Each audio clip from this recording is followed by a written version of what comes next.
E Acabe fez saber a Jezabel tudo quanto Elias havia feito e como totalmente matara todos os profetas à espada. Então Jezabel mandou um mensageiro a Elias a dizer-lhe: assim me façam os deuses e outro tanto, se de certa manhã, a estas horas, não puser a tua vida como a de um deles. O que vendo ele se levantou e para escapar com vida se foi, e chegando a Berseba, que é de Judá, deixou ali seu servo. Ele, porém, foi ao deserto, caminho de um dia, e foi sentar-se debaixo de um zimbro, e pediu para si a morte, e disse: já basta, ó Senhor, toma agora a minha vida, pois não sou melhor do que meus pais. E deitou-se e dormiu debaixo de um zimbro. E eis que então um anjo do Senhor, o anjo o tocou e lhe disse: levanta e come. E olhou, e eis que à sua cabeceira estava um pão cozido sobre as brasas, e uma botija de água, e comeu e bebeu, e tornou a deitar-se. E o anjo do Senhor tornou segunda vez e o tocou e disse: levanta-te e come, porque te será muito longo o caminho. E o Senhor lhe disse: vai e volta pelo teu caminho para o deserto de Damasco. E chegando lá, unge a Azael, rei sobre a Síria. Também a Jeú, filho de Nissi, ungirás rei de Israel. Também a Eliseu, filho de Safate, de Abel-Meolá, ungirás profeta em teu lugar. E há de ser que o que escapar da espada de Azael, matá-lo-á Jeú, e o que escapar da espada de Jeú, matá-lo-á Eliseu. Pai, em nome de Jesus, nós fazemos uma oração muito sincera. Nós precisamos ouvir a tua voz aqui, Senhor. Precisamos de iluminação, precisamos de orientação. Nós não estamos aqui, Senhor Deus, para marcar pontos, Senhor, porque é uma obrigação. Nós estamos na tua casa, e a tua palavra é verdade, e nós queremos fazer a tua obra, Pai. Queremos participar do teu mover sobre a terra, daquilo que o Senhor está fazendo nesses dias.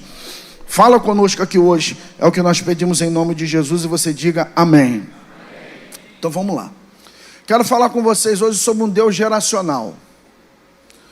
Talvez, eu estava relembrando, Deus começou a falar conosco sobre essas questões de gerações, foi na última conferência de jovens, que eu preguei sobre Joel. Como eu prego muitas vezes, com certeza a maioria de vocês nem lembra do que foi pregado nesses dias. Então o pessoal aqui de Itaboraí, tenta esquecer que vocês ouviram o que eu vou falar aqui na quinta-feira retrasada, ok? E vamos ver se Deus acrescenta alguma coisa nova. Nós precisamos entender o que a gente está fazendo. Nós somos apenas aqueles que estão lutando para serem salvos, ou nós estamos fazendo a obra do Mestre? Ok? Eu creio que nós fomos chamados para fazer parte do reino do céu, e nós estamos aqui para fazer a obra de Deus. Eu não posso perder isso, Eu detesto quando alguém me pergunta a minha profissão. Quando alguém fala assim: qual é a sua profissão? Eu falo que é pastor. Porque isso aqui para mim não é simplesmente profissão. Isso aqui para mim é um chamado, é um ministério. Isso aqui não é obrigação, não é simplesmente porque a igreja me paga para que eu esteja aqui. Isso aqui é um chamado. Eu optei por isso. Nós optamos aqui por isso. Não há ninguém aqui que esteja obrigado aqui de estar aqui. Nós estamos aqui porque todos nós aqui amamos ao Senhor e queremos de alguma maneira servir a Ele para que seu reino seja implantado na terra. Amém ou não amém? Amém. Não é, Ziel? Amém. Todos nós aqui. Todos nós que estamos aqui. Só fazer uma pergunta tola. Quem está cansado aí? Levanta a mão. Quem está cansado? Cansado, meu. Pô, pastor, estou morto. Está cansado? Ué, cansado é uma coisa normal, pô. Ontem eu estava tão... o pessoal que estava aqui ontem, que me assistiu pregando, falou: pastor, que mensagem. Eu estava tão cansado ontem, que antes de vir para cá, para a igreja, eu tomei pré-treino. 2.000 miligramas de cafeína, e aqui ainda tomei café ainda para ver se me levantava de tão cansado que eu estava ontem. Por causa dessas coisas de viagem, para lá, para cá, para lá e para cá. Nós estamos aqui porque nós queremos fazer parte do que Deus está fazendo. E nós temos que entender que Deus não é apenas Deus de um local. Deus atende às necessidades locais de cada uma das unidades aonde nós estamos estabelecidos, mas Deus tem um plano geral. Vocês já viram que existem canções que Deus quer que elas sejam cantadas no planeta? Por exemplo, sua voz ecoa sobre as águas, onde os meus pés. Aquela é uma canção, essa canção rodou o mundo. Santo, santo, santo, Deus Todo-Poderoso, que era e é e há de vir. Essa canção rodou o mundo inteiro. Aquela outra do Michael W. Smith rodou o mundo inteiro. Ok? São coisas que Deus quer que o planeta cante. Existem mensagens que Deus quer que o planeta ouça. Não é coisa de o Brasil, não é coisa de América do Sul. Deus quer que o planeta fale sobre isso. E as questões geracionais, elas são importantíssimas nesse tempo, nos tempos do fim, porque nós ainda acreditamos que Jesus volta para buscar a sua igreja. Nós precisamos entender, e nós temos feito uma oração. A plenitude tem feito isso. Nós temos feito isso. Por exemplo, eu estou reclamando, eu estou orientando sobre esse negócio de reunião de obreiro aqui, mas os antigos aqui sabem muito bem que nós cansamos de fazer reunião de obreiro em Titioca, em Floralha. Não, em Floralha. Daquele tamaninho, você vê a quantidade de obreiro que se reunia. Agora, olha a quantidade de obreiro que nós nos reunimos agora. Nós fazíamos projetando no Caramujo um dia e acabou. Hoje nós fazemos 4 reuniões de projetando para poder comportar o povo da plenitude. Levanta a mão e diga amém, irmão. Amém. Então nós precisamos entender o que a plenitude tem orado, o que a gente tem feito. Faz de novo. O nosso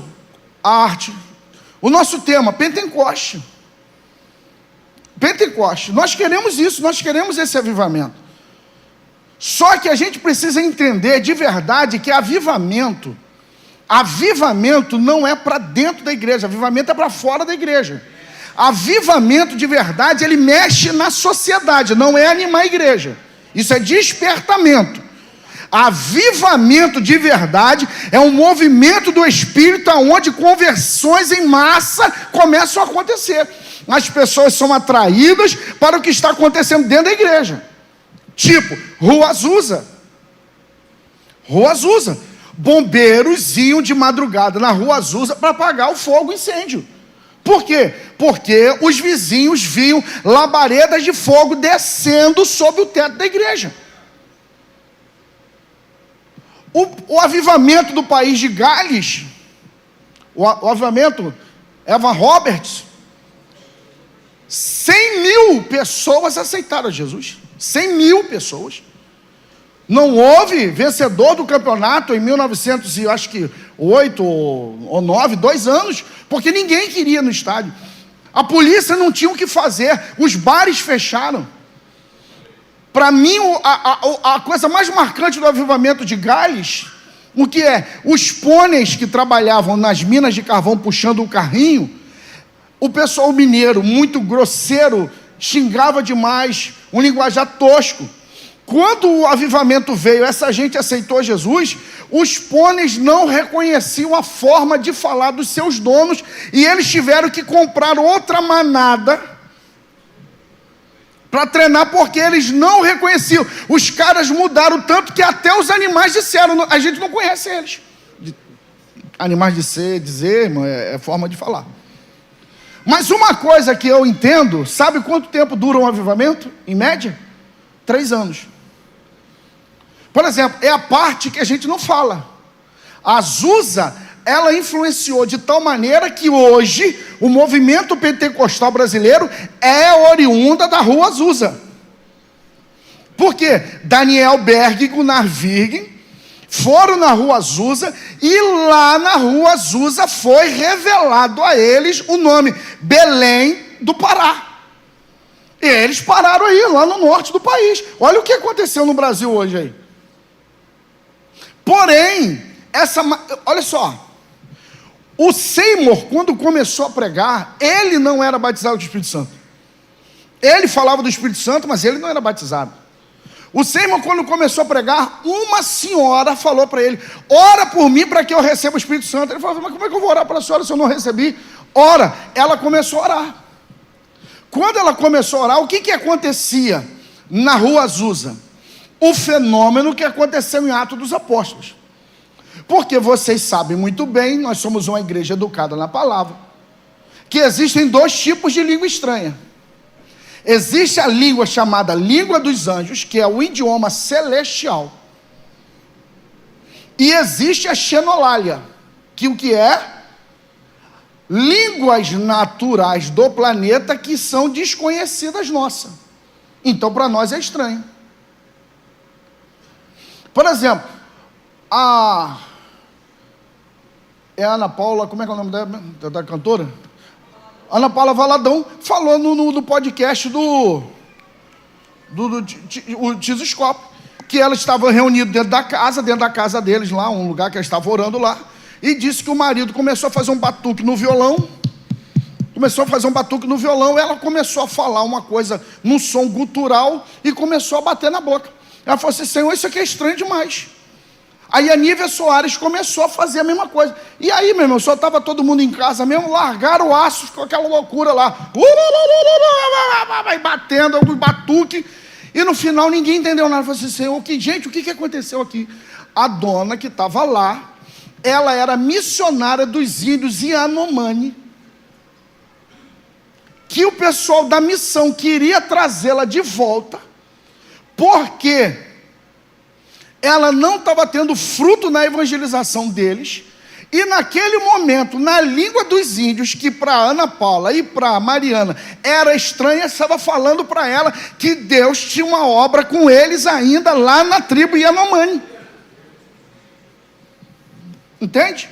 Por exemplo, quando eu fui renovado com o Espírito Santo, com 21 anos, eu falava, no dia que eu fui batizado, eu falava beneplácito de mais alguma coisa. Eu fui renovado com isso. Primeiro foi um apito, minha língua enrolou, ficou igual um apito. E eu falava esse negócio, beneplácito de tá. Aí um dia, eu lendo Efésios, porque segundo o beneplácito da sua graça, eu falei assim: ué, nunca mais eu falei. Porque aquela palavra passou a ser do meu conhecimento, entende? Então, lá na Azusa, quando a xenolália acontecia, por exemplo, uma mulher falava em chinês, eles entendiam que Deus estava mandando ela para a China para poder pregar a palavra. Foi uma coisa que invadiu o mundo. Porém, quero dizer para você, sabe como Seymour acabou a vida? Pregando para um grupo de 30 pessoas, porque aquilo acabou. Ele não fez atração geracional, ele não preparou a geração seguinte para dar continuidade ao movimento do Espírito Santo ali. Deus não é Deus de um indivíduo, Deus é Deus de gerações. Vou repetir até você dizer amém. Deus é Deus de gerações. Deus não quer só você, Deus quer seus filhos, seus netos, seus bisnetos, seus trinetos. Entendam, se nós não lutarmos e não vigiarmos, o que está acontecendo no Brasil pode acabar como acabou na Europa. Na Alemanha está se dizendo que daqui a 8 anos, 10.000 templos religiosos irão fechar. Por quê? Aquilo acabou. Na Inglaterra, os jovens acham legal, mas eles não querem saber nada com a igreja. E aonde aconteceu os movimentos de renovação espiritual? A reforma protestante, aquilo acabou. E nós precisamos entender, nós somos responsáveis por manter a chama. Porque nós estamos aqui, mas amanhã a outra geração vai estar, irmão. Irmão, essa é uma boa palavra. Amanhã os adolescentes estarão neste altar pregando a palavra, irmão. Entendem isso? Olha o que Deus diz em Malaquias, capítulo 4, versículos 5 e 6. É o último texto do Antigo Testamento. Malaquias 4, 5 e 6. E eis que vos enviarei o profeta Elias antes que venha o grande e terrível dia do Senhor, e Ele converterá o coração dos pais aos filhos, e o coração dos filhos a seus pais, para que eu não venha e fira a terra com maldição. Então, para que Deus não fira a terra, o coração do pai precisa voltar seu filho, e do filho para o pai. Um precisa entregar, um precisa se quebrantar para entregar, o outro tem que se quebrantar para receber. Aí você vai ver que, olha o que diz a palavra: Deus é Deus de Abraão, de Isaac e de Jacó. Então Ele não é um Deus de uma geração. O que eu procuro aqui, o que nós procuramos aqui, nós, irmãos, recebemos promessas de José, de Josué, estamos recebendo em Valber, e elas vão continuar depois de mim, irmão. Nós precisamos entender isso. Por que isso é importante? Porque filhos perpetuam o legado profético. A maneira como se conduz a obra de Deus vai dizer qual fim você vai ter. Presta atenção. Moisés morre. Quando Moisés morre, Israel não se desvia. Por quê? Tem Josué. Por que tem Josué? Porque Josué passou 40 anos sendo discipulado por Moisés. Ele era um camarada que subia com Moisés nos altos dos montes. E eu estou com esse negócio do alto do monte. Alto do monte. Hoje o Senhor falou comigo sobre isso. O alto da montanha, subir a montanha. Quem sobe a montanha comigo? Quem tem disposição para subir a montanha? Josué é esse cara. Que ele vai ser preparado durante anos para dar sequência ao trabalho de Moisés. Agora veja Josué. Josué morre. E diz o texto lá em Juízes capítulo 2, capítulo 3, e Israel se desvia. Por quê? Porque Josué não teve tempo para discipular. Josué não preparou a passagem. Josué não preparou os outros que estavam vindo atrás. Josué não deu a oportunidade deles errarem. Porque nós somos egoístas e exigentes. Quanto mais a excelência vem, maior é o risco. Por quê? Nós não queremos um louvor meia boca. Nós não queremos uma mensagem meia boca. Por quê? Nós já experimentamos o melhor. Então, se a gente tem o melhor, eu quero ouvir o melhor em todo culto. Só que se eu quiser ouvir o melhor em todo culto, aonde vai estar a oportunidade daqueles mais ou menos crescerem para se tornar o melhor? Se vocês quiserem que só eu pregue, o pastor Val vai pregar, então eu vou no culto. Se for outro, eu não vou, eu só vou. Se vocês só quiserem que eu pregue, o que vai acontecer com os demais? Quem vai me substituir quando eu não estiver? Então, filhos perpetuam o legado. Filhos vão ampliar o nome. O nome elevado. Por exemplo, meu sogro era muito doido. Meu sogro gostava do negocinho. Tomava um copinho de negocinho e ficava contente. Mas uma coisa meu sogro incutiu na cabeça das filhas, das 3 filhas. Falou assim: não deixe tirar meu nome do nome de vocês.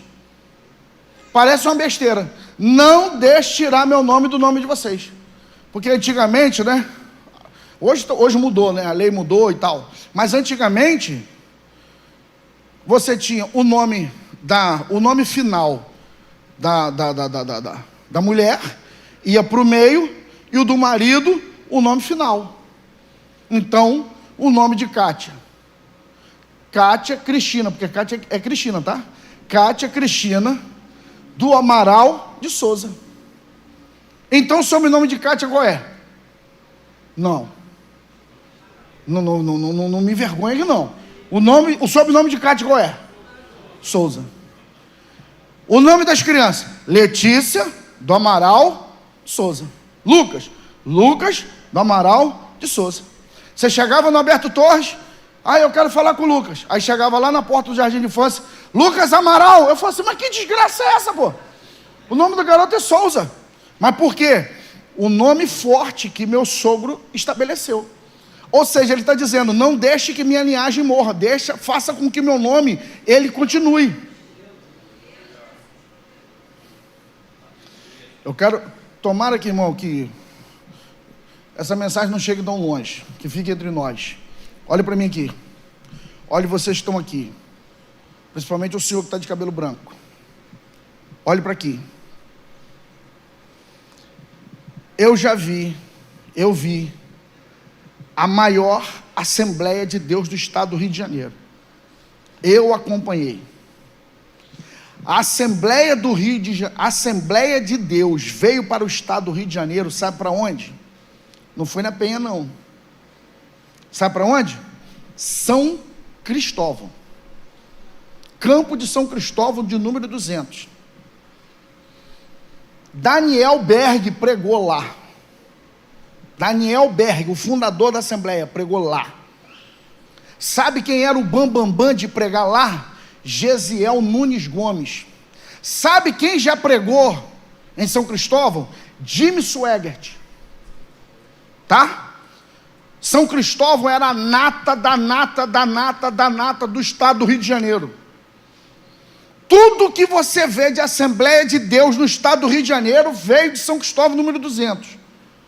Penha, Caramujo, Fonseca, Madureira, tudo veio de lá. E na época que eu conheci, quem era o chefão de lá? Túlio Barros. Pastor Túlio Barros. O que aconteceu? Pastor Túlio Barros envelheceu. O legado, a doutrinação não foi feita de acordo com como deveria ser.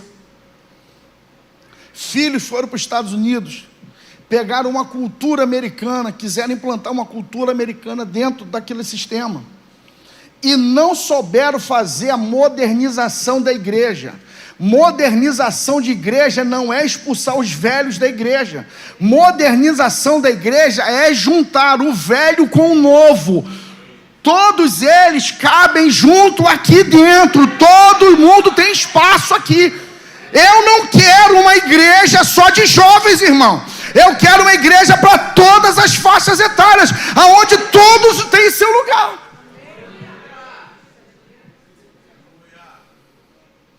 Ok? Eles dormiram assembleando, não batendo palma, não cortando cabelo, não usando calça comprida, dormiram. Acordaram, batendo palma, cortando cabelo, podendo usar calça comprida. Sabe o que aconteceu? Uma velhinha chegou para o pastor Túlio Barros e falou assim: o que eu faço com o que eu aprendi com o senhor durante toda a minha vida? Sabe o que aconteceu? O grupo da igreja não gostou da mudança e falou assim: eu não quero isso aqui. Vazaram fora. Abriram a Assembleia de Deus Rio de Janeiro. E foi embora mais da metade da igreja. A igreja foi minguando. Quando você passa hoje, lá em São Cristóvão, o número 200 foi o prédio comprado pela Assembleia de Deus do Belém, e o templo novo agora é de Madureira. Cadê São Cristóvão? Acabou a igreja. Por quê? Não souberam fazer a transição do legado profético. Nós precisamos olhar dentro dessa igreja e ver lampejos.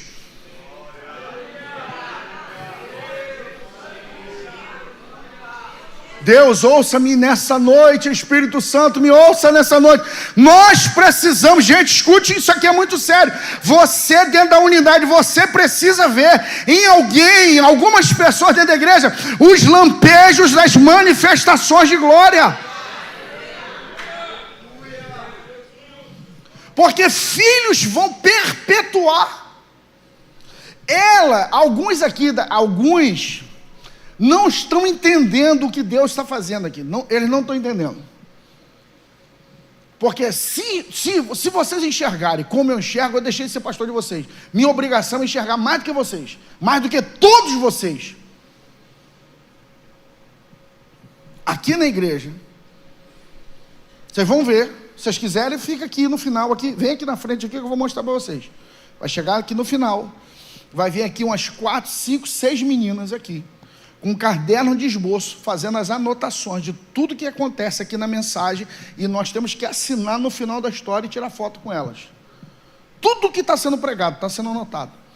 Para elas é só brincadeira, tudo colorido, tudo isso, tudo aquilo. Eu vejo como outra coisa, que elas estão sendo desenvolvidas, porque dentre elas se levantarão profetas, dentre elas se levantarão pregadoras, dentre elas se levantarão mulheres de Deus, que vão contagiar outros. Porque aquilo, escute, preste atenção. Escute, irmão, eu estou sendo profeta para a plenitude aqui hoje. Na casa onde Lucas mora,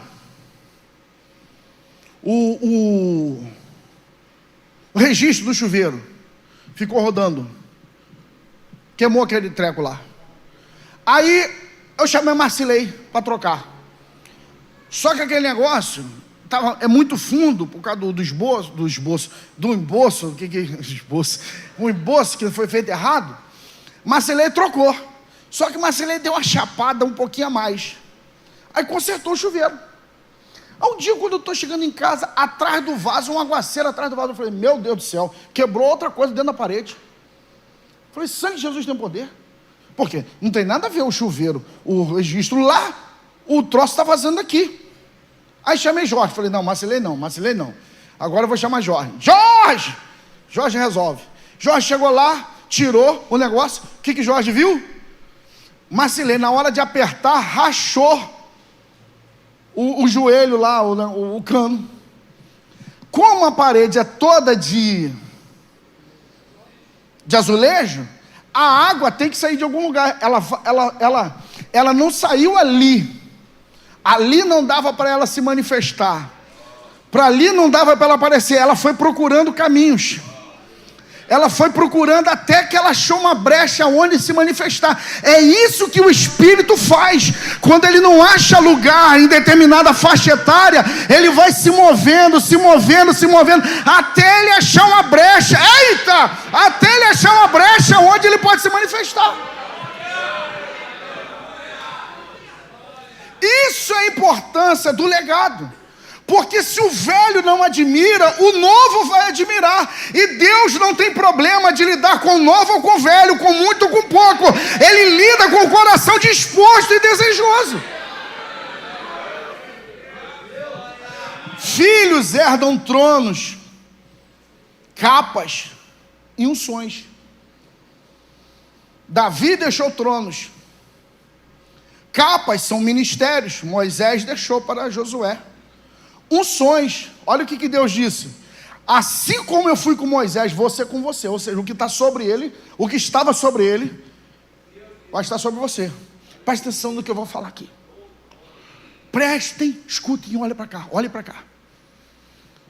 Escutem o que eu vou falar com vocês. Existem unções tão poderosas que vêm na terra, que uma geração apenas, uma existência, não é suficiente para fazer tudo aquilo que ela precisa realizar. Então, por exemplo, vem uma unção sobre mim, hipoteticamente falando, ela precisa fazer tanta coisa, que o meu tempo de vida não é suficiente. Então o que ela faz? Ela não retorna para o céu, porque ela ainda não completou sua missão na terra. Ela vai procurar um outro hospedeiro, ela vai procurar um outro vaso para permanecer.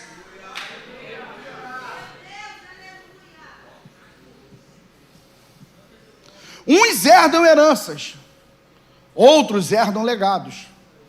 Herança é o que eu deixo para alguém, legado é o que eu deixo em alguém, é a marca que eu deixo em alguém. Por exemplo, herança. Júnior, quando for para a eternidade, ele pode deixar essa bateria para um aluno dele. Isso é herança. Porém, quando ele for para a eternidade e ele tiver um outro cara tocando em algum lugar, o conhecimento dele vai estar no outro. E aquilo ali é o legado dele. Entende? Por exemplo, ele está no Brasil, mas o menino está na Espanha, ganhando tudo que é campeonato que entra. O que é isso? Não é herança, isso é legado. Olha o que Salmo 145:4 fala. Uma geração louvará as tuas obras, a outra geração, e anunciarão as tuas proezas. Uma geração contará para outra. Uma geração contará para outra. Escute o que eu vou dizer para vocês aqui. Nós precisamos de cultos apoteóticos. Nós precisamos de manifestações sobrenaturais. Nós precisamos de culto que a gente perca o caminho de casa. Para quê? Para que essas crianças no futuro contem: eu já participei de culto onde a presença foi extraordinária.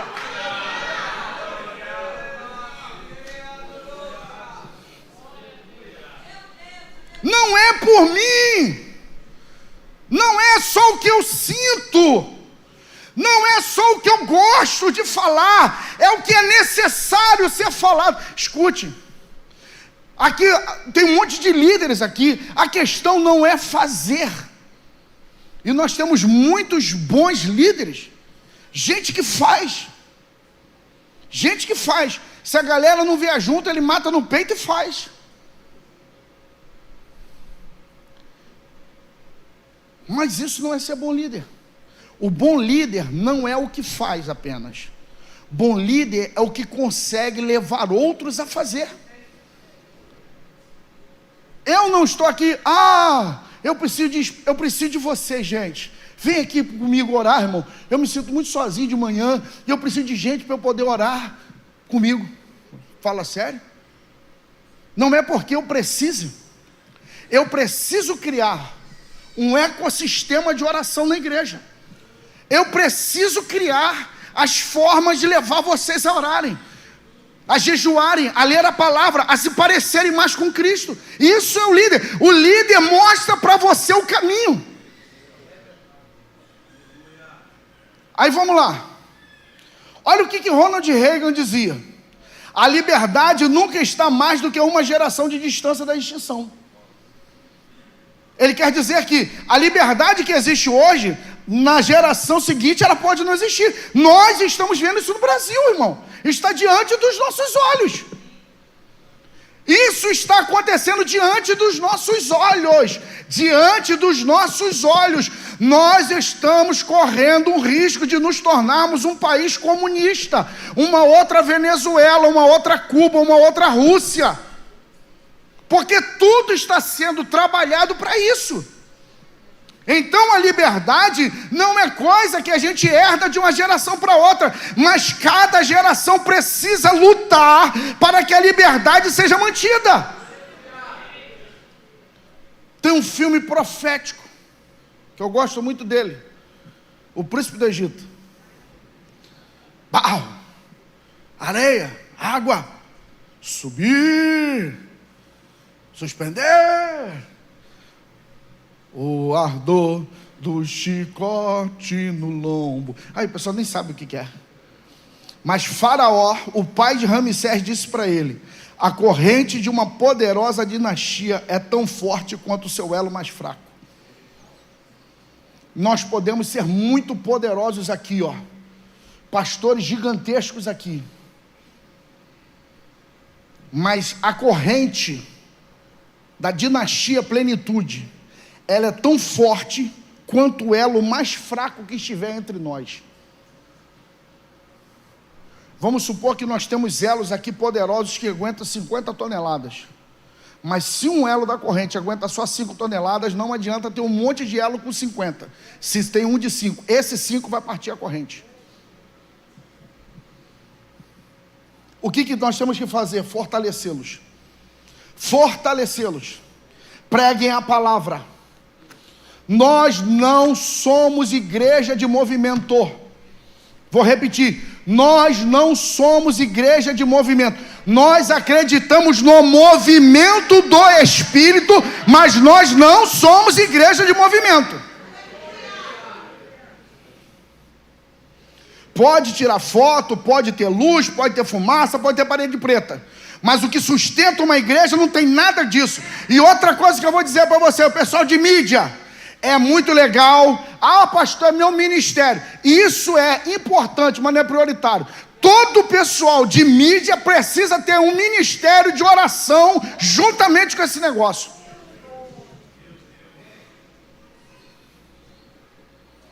Olha isso aqui. Coloque isso na tela, por favor. Provérbios 27, 24. Eu faço questão disso aqui. Provérbios 27, 24. Olha isso aqui. Por favor, se vocês não guardaram o que eu falei até agora, guarde isso aqui. Palavra. Escute isso aqui. E esse versículo, marque na sua Bíblia, escreva. Pastor, coloca isso e fala assim: esse é o versículo do ano, pastor.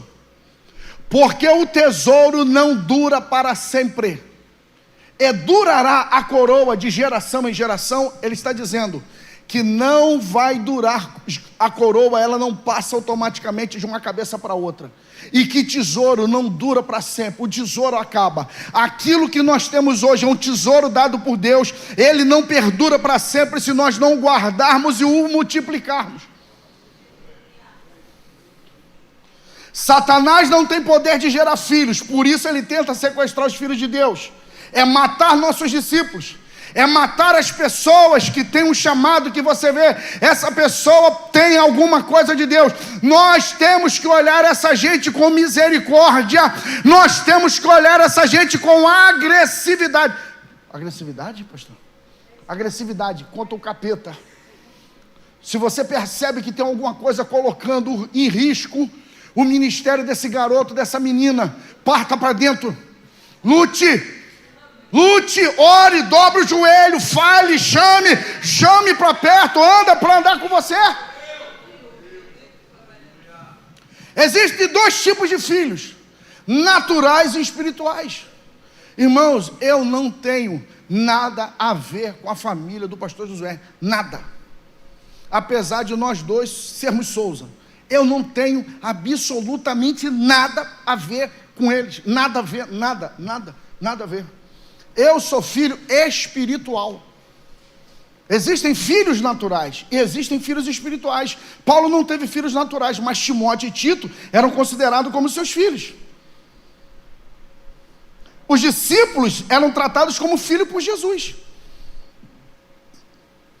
Então nós precisamos olhar as pessoas como filhos. Filhos precisam ser protegidos, proteger, prover e promover. Nós somos responsáveis de alimentá-los, nutri-los, motivá-los quando eles estão em baixa, corrigir quando é necessário. Bata para não matar, mas aprenda, aleluia, que a prova de amor é você corrigir. Escute uma coisa, quando o seu líder vê você errando e ele não fala mais nada, é porque ele já desistiu da sua vida. Mas enquanto você é corrigido, você está sendo amado. A pessoa está dizendo: eu ainda acredito em você. O desafio de uma igreja saudável e apostólica é transformar frequentadores em discípulos.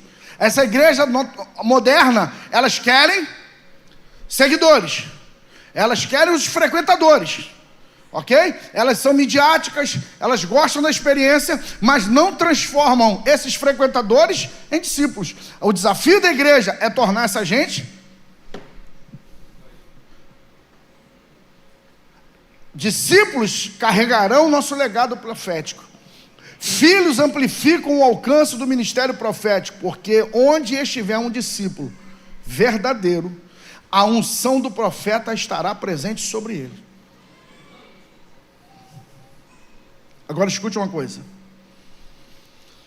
Se o seu coração não é igual, a unção não funciona com você. Geazi tinha um coração diferente do de Eliseu. Eliseu, no desespero por causa da sunamita, ele falou assim: ó, meu discípulo vai com você e vai lá orar pelo seu filho para ressuscitar. O que a sunamita falou? Vive a tua alma, que eu não te deixo.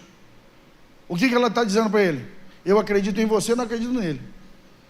Eu fico aqui, manda ele lá. Geazi foi lá e colocou o cajado sobre o garoto. O que aconteceu com o garoto? Nada, porque o coração de Geazi não era igual ao coração de Eliseu. É por isso que você vê igrejas, unidades que arrebentam e outras que não fazem, porque o coração não é igual. Não há unidade, não há não é igualitário. Eu vou mostrar para vocês aqui uma prova disso. E eu já joguei a toalha com relação a isso, não tem como, acho que não tem como, eu não consigo mudar isso. Eu não consigo mudar. Por exemplo, se eu chego e falo assim, todas as unidades nós vamos fazer tal coisa. Aí você vai ver, não são todos, mas uma boa parte das unidades fazem igual o pinheiro debaixo da neve. Se mexe para cá, se mexe para lá, para poder tirar a neve. A força, não, eles não colocam a força 100%. Agora, se eles que criam, eles botam 150% da força deles. Por quê? Porque nasceu do coração deles. Por que determinadas coisas não acontecem em determinados lugares? Porque o coração não é igual. Porém, tem uns que você fala, o cara fala assim, é minha visão, essa aí é minha visão. É minha visão. Eu vou fazer igualzinho, tá lá. Aí o que acontece? Puf! Por quê? A unção vai. A unção vai, vaza. A unção vai. É bíblica. Eu não tenho como não ver com relação a isso. Entendem isso? E isso acontece dentro das unidades. Quando você fala para um líder ele fazer uma coisa, ele faz. Entenda uma coisa, existe algo, existe diferença entre, anota aí, criança, existe diferença entre obedecer e honrar. Alguns obedecem, mas não honram.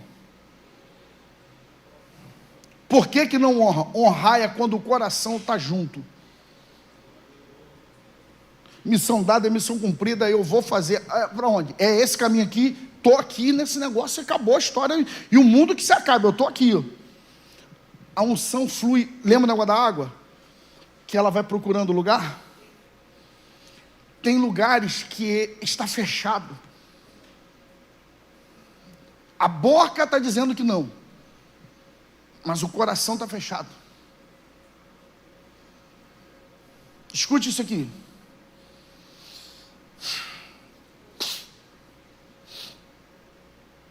Quando Elias enfrentou a Jezabel, ele sofreu um contragolpe violento do mundo do espírito, ele entrou em depressão profunda e falou assim, eu quero morrer. E falou assim, vou desistir desse negócio. O anjo veio, deu a ele de comer uma vez, deu a ele de comer 2 vezes, porque tem problema que é tão pancado que uma vez só não resolve, precisa de 2 chegadas de anjo. Ele anda 40 dias e ele vai para a caverna. O ir para a caverna era tratamento de Deus para ele. Então Deus com uma mão trata de Elias, mas com a outra ele trata da sucessão. Por que você está aqui, Elias? Você não está sozinho, meu filho. Em Israel tem 7.000 joelhos que não se dobraram diante de Baal. Está tratando dele. Ou seja, se anima, você não está sozinho. A coisa está acontecendo. Mesmo que aos teus olhos pareça que não, mas já tem um mover profético no meio deles aí. Aí Deus fala com ele, vai no teu caminho, unge Azael, rei da Síria, Jeú, filho de Nissi, Jeú, filho de Safate, profeta, rei de Israel, e Eliseu, filho de Safate, de Abel Meloá, profeta em teu lugar. Então Deus está tratando de Elias num lugar, numa mão, e com a outra mão ele já está tratando da sucessão, a passagem da geração. Sabe quantos anos Eliseu vai servir Elias? 20 anos. Por quê? Para criar a carcaça. E já existia em Israel as escolas de profeta. As escolas de profeta foram fundadas por Samuel. Então Elias tinha outros discípulos, mas os outros discípulos não tinham a estrutura suficiente, a carcaça para suportar o peso da capa. Então entenda uma coisa, quem é Eliseu? Elias vai buscar Eliseu no palácio? Elias vai buscar Eliseu na academia de letras, que eu quero dizer? Não, ele vai chamar Eliseu aonde? No campo, arando. Um homem de mão calejada, queimada para o sol. Ele está dizendo assim: esse garoto sabe sofrer. Esse garoto suporta a pressão. Esse garoto não sucumbe por causa de intempérie. O peso que vai vir sobre ele é necessário. É necessário usar o que ele tem de natural, da sua personalidade, da sua perspicácia e da sua resistência pessoal. Tem gente que não tem condição de suportar o manto profético. Deixa eu falar uma coisa para vocês, para todo mundo aqui. Uma frase muito dura que o pastor José falou comigo. Falou comigo não, falou conosco. Ele disse assim: muita gente quer andar perto de mim, porque as pessoas acham que somente anjos andam perto de pastores. Mas demônios também andam perto de pastores. Então, quando você se chegar perto de um, você precisa entender que você vai tratar com anjos e você vai tratar com demônios. São lutas. Quantas das vezes Satanás já se andou no coração de algum de vocês aqui para fechar o coração com relação à liderança? É só eles serem fiéis aí, serem sinceros e abrir a boca para vocês aí. Se vocês perguntarem a eles aí, quantas vezes que Satanás já se andou com eles aí. Pode chegar, pode perguntar a eles aí, depois. Aí o Espírito tratou para lá, tratou para cá, não foram embora, não sei por quê. Por quê? Porque são testes. São testes. Preste atenção, existem discípulos de perto e discípulos de longe. Existem discípulos que só vão funcionar perto aqui. Outros têm a capacidade de funcionar longe. Por exemplo, Timóteo era discípulo de perto, Lucas era discípulo de perto, Tito era discípulo de longe. Apolo, Paulo chamou Apolo para ir com ele em Corinto. Ele falou assim: eu ainda não senti de Deus ir com você. Sou seu discípulo, mas eu fico aqui em Éfeso e você fica lá. Tito, Paulo depois foi para uma outra cidade, Tito permaneceu em Corinto, não ficava junto com Paulo, porque ele tinha a capacidade e a estrutura de ficar longe. Outros não podem, porque a distância física vai acabar abrindo espaço para Satanás entrar nesse circuito, porque o coração do cara não é fiel totalmente para isso. Por isso existem pessoas que para poder render tem que estar junto. É isso que eu falo e as pessoas não entendem. Acha que eu sou chato, acha que eu sou dominador, que eu falo: vem, tá comigo. Vem, tá comigo. Vem, tá comigo. Acha que eu estou implorando. Porque ele quer dominar. É porque eu sei o que eu estou falando. Entendem isso? Quem está me entendendo, diga amém, irmão. Amém. Escute só. As dores são elementos capacitadores para criar a estrutura forte para receber o peso da missão. Quem não tem capacidade de suportar a dor não vai receber o peso do manto. Porque no Evangelho, muitas das vezes nós vamos sangrar pelo Evangelho. Não existe nenhum homem de Deus que não tenha cicatrizes na sua vida. Não existe isso. Vou repetir. Não existe um grande homem de Deus que não tenha uma história de perca na sua vida. Não existe isso. O cara que está com a pele lisinha, não tem nada. Todo grande homem de Deus vai carregar cicatrizes profundas na sua alma. Por exemplo, agora, lá na conferência, o pastor Alexandre estava comigo e viu. Pastor Elvis Breves, há 1 ano atrás, a esposa dele ficou grávida e perdeu o neném. Quando chegou na sexta-feira que o cara ia pregar, ele ia pregar de noite, ia vir embora. Eles chegaram dos Lençóis Maranhenses. Quando chegou lá em São Luís, ele chegou para o pastor e falou assim: pastor, leva a gente no hospital, por favor. Eu falei assim: você está de brincadeira, pastor? Para de brincadeira. Não, pastor, minha esposa está passando mal, ela precisa fazer uma ultrassonografia. Foi lá, fez a ultrassonografia, e a esposa tinha perdido outro filho no dia que fazia 1 ano que tinham perdido o outro. Ele recebeu a notícia de tarde que tinha perdido o filho, de noite ele pregou que parecia que ia botar a igreja de cabeça para baixo. Por quê, irmão? Homens de Deus de verdade aguentam isso, dores. Você precisa, escuta isso aqui, se você quer realmente alguma coisa grande e pesada da parte de Deus, você precisa aprender a fracionar seu cérebro. Fracionar seu cérebro. Aí, por exemplo, quinta-feira a pastora Fernanda foi pregar aqui. Aí mandando mensagem, coisa de mulher, mandando mensagem no grupo nosso, no grupo de nós 3. Ora por mim, eu não estou bem, meu dia foi complicado, e esse negócio do carro, que o carro deles quebrou aqui na porta da igreja aqui. Aí eu falei assim, fala com ela, rapaz, fala com ela. Porque ela queria o seguinte, né? O que foi? Né? Ele, né? Ô, meu amor, o que foi, querida? Quando chegou aqui embaixo, ele sabe, eu não dei esse mole. O que eu falei para você falar para ela? Eu falei, se você está ruim, vaza e deixa que eu prego. Se o seu problema é esse aí, quando ela viu que eu não ia afrouxar, não, eu vou pregar.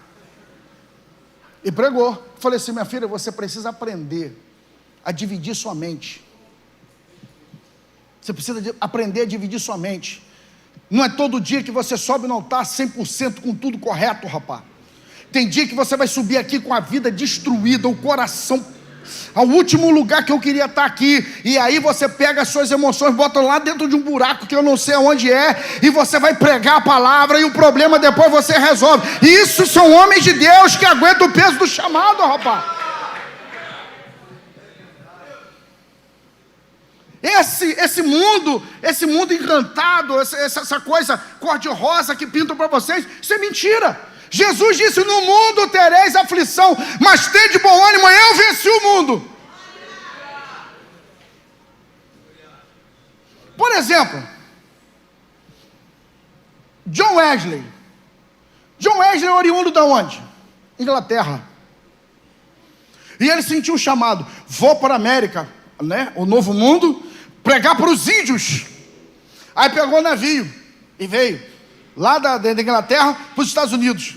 Chegou no meio do mar, o que aconteceu? A tempestade comeu solta, trovão rolando para o lado, o navio ia afundar, e ele começou, meu Deus, eu vou morrer.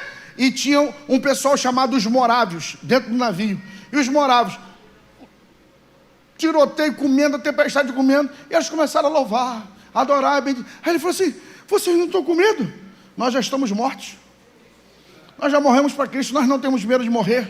Ele disse que ele ficou envergonhado da fé dos morávios, e por fim ele falou assim, eu estou indo converter os índios, mas quem me converterá? Voltou para a Inglaterra e disse assim, a fé dessa gente me constrangeu. É isso que eu digo a vocês. Vocês acham que de verdade os grandões são aqueles que tem carro novo, casa bacana, que o negócio está funcionando? Grandão é você, rapaz, que a luta vem sobre a sua vida, o diabo luta contra você, mas você diz, eu estou de pé, continuo na guerra e vou continuar fazendo a obra de Deus.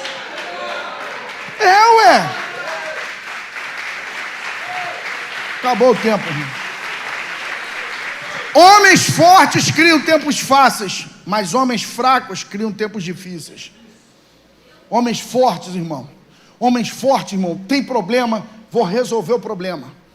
É isso que eu quero olhar, olha para mim aqui, olha no branco dos meus olhos, é isso que eu quero olhar vocês, é isso que eu quero ver em vocês. Eu quero ver em vocês o seguinte, tem um dia aqui, pastor Renan não está aqui, pastor Wagner não está aqui. Mas se você estiver aqui, o pessoal vai ficar tranquilo, porque você está aqui, ele sabe, se der problema, ele resolve. Porque aonde tem um líder de verdade, o temor é dissipado. Aonde existem líderes de verdade, o povo procura um líder de verdade a quem seguir, e eu espero que hoje Deus esteja levantando líderes poderosos dentro dessa igreja. Pelo amor de Deus, levante a mão e diga glória a Deus aí, vaso.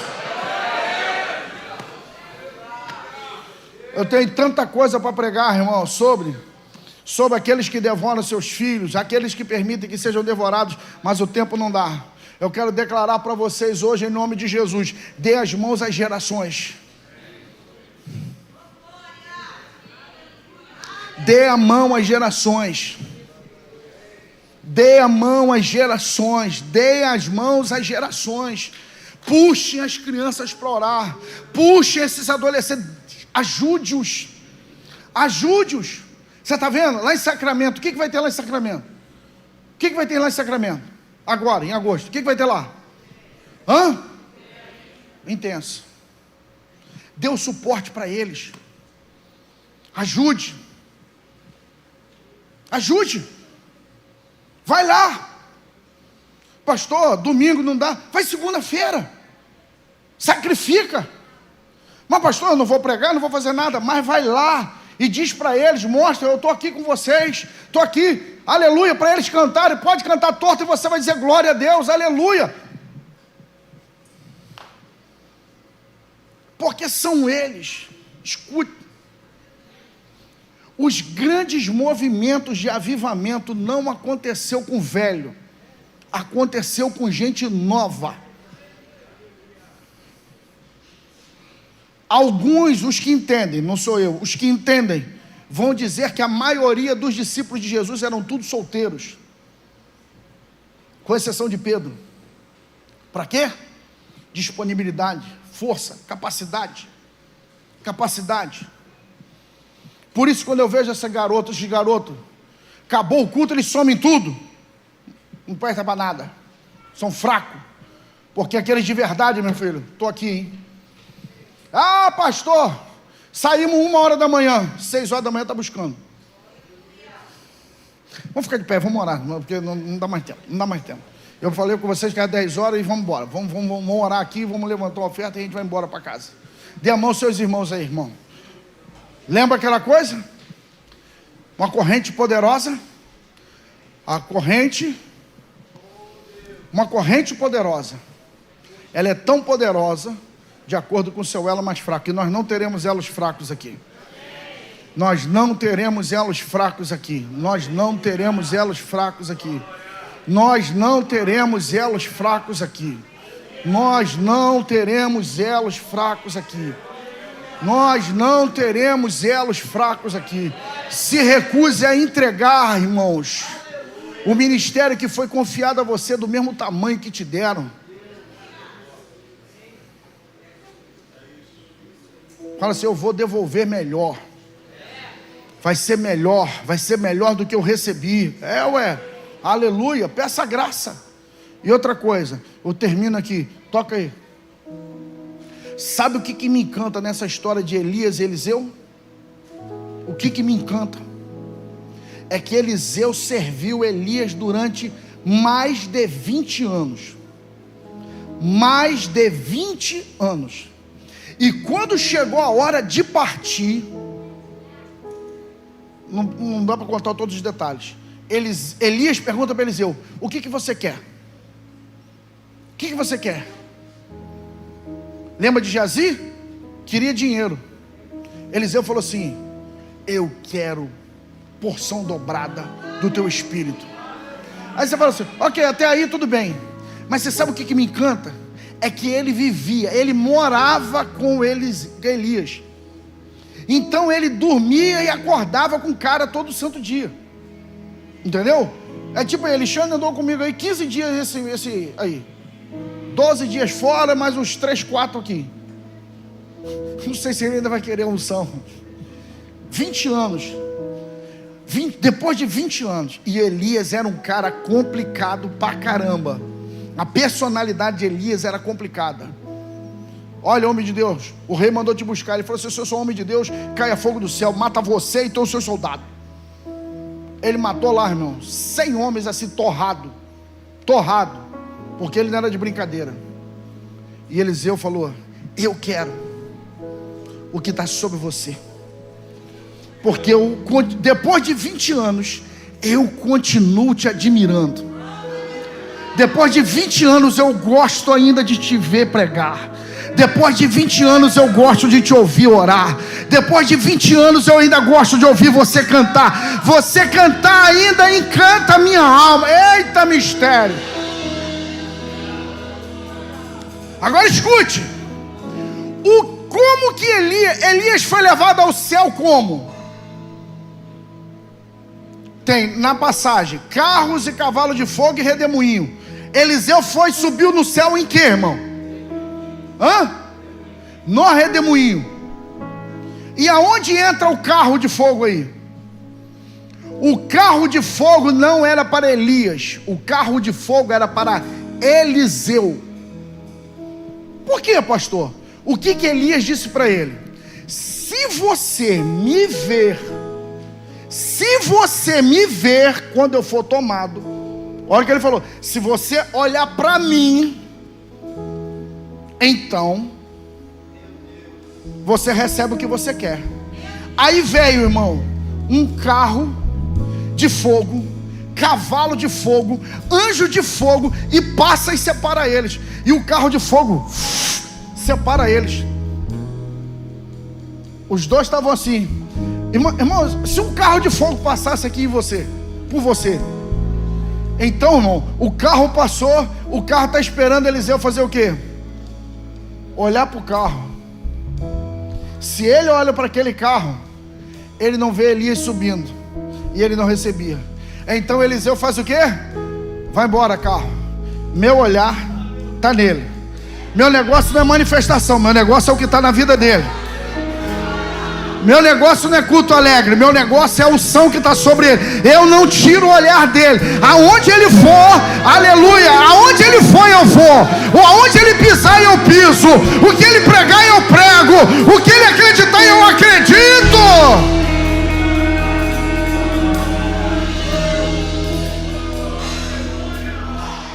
Olha isso.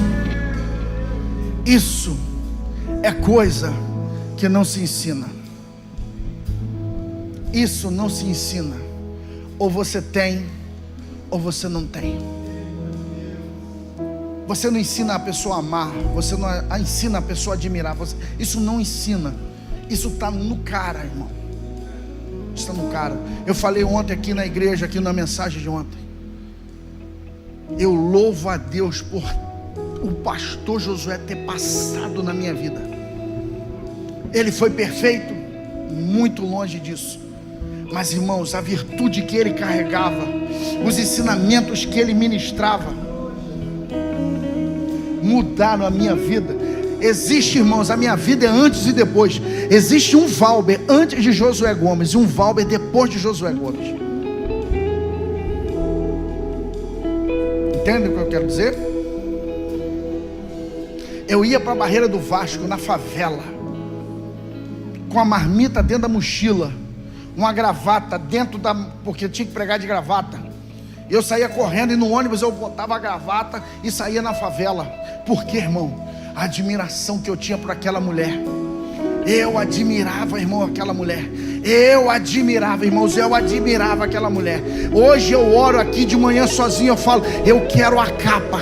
Eu quero a capa profética daquela mulher. Eu sou o filho mais velho. Eu servi aquela mulher de 18 anos. Eu quero essa capa.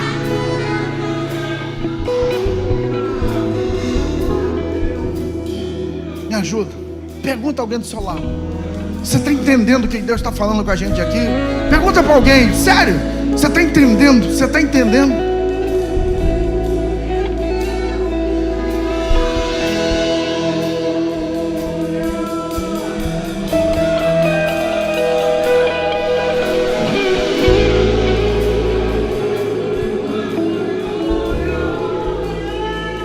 Irebalacei andaramaraçai. Niricolecebi andaramaraçui orocolossia. Decaia semboraia sebi andarabaracalasai. Diri andaramaiossebi erecalabai choremi andaraia. Saraia cantarabasui anderemaracé. Quem é do glória da glória, quem é da aleluia da aleluia. E quem fala em línguas, irmãos, fala em línguas hoje aqui neste lugar. Cele essa mensagem hoje aqui. Recalaçui ore cantarabaracé. Espírito Santo, nós te louvamos, Senhor. Nós te bendizemos, Espírito. Tu tem uma coisa grande a fazer com essa igreja. Tu tem uma coisa grande a fazer com esse ministério. Tu tem algo poderoso a fazer com cada um dos teus filhos. E eu louvo ao Senhor pela vida de cada um deles, Senhor, que se dispuseram de estar aqui. Temos muitos erros, é verdade, Senhor. Mas Espírito Santo, nos ajude a corrigi-los. Ajude a colocar as coisas em devida ordem. A alinhar o nosso coração ao Teu, Senhor. Abençoa-nos nessa unidade de propósito, de irmandade, de estarmos juntos, homens e mulheres preciosas, gente preciosa, gente cheia de Deus. Derrama do Teu Espírito, que recaia sobre nós a Tua unção, pelo poder do nome de Jesus. E você diga, solte a mão do seu irmão. Não é para aplaudir, não. Não aplauda ainda.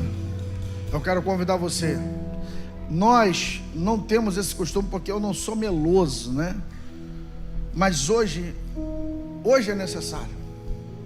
Procure alguém, não sai do seu lugar não. Procure alguém perto de você. Dá um abraço de verdade numa pessoa, homem com homem, mulher com mulher, e fala assim: é um prazer caminhar junto contigo, vaso. É um prazer caminhar junto contigo, vaso. É um prazer caminhar junto contigo, vaso. Toca aí, Gabriel.